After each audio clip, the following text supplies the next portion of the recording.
It's dramatically different today because I think that they have now gotten into some issues that are a little bit more contentious. They're getting into the root of what they came to try to find about in the first place, that being when did the executives find out about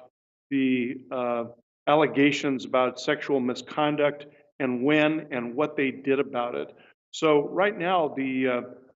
actually the board of directors is kind of on the hot seat. Pat Mulroy, who conducted the investigation on behalf of the board of directors, the internal investigation,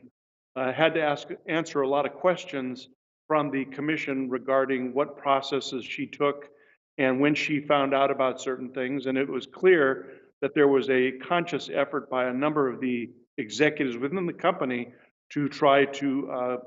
uh, probably keep her from learning about this and letting the board learn about it. And then once that happened, uh, there was a lot of power that was being in place by some of the higher ups, Steve Wynn specifically, to keep that information from becoming public, even though this was something that happened about 11 years prior to the investigation. Well, so far it's been that the board of directors were in as much in the dark as just about everybody else in terms of what they were learning from the events that happened back in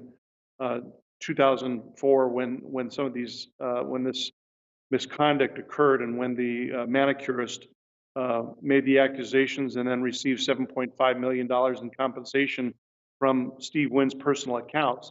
So they're still sorting that out in terms of who knew about this, and that line of questioning will continue throughout this afternoon with some of the other board members and what they know about it.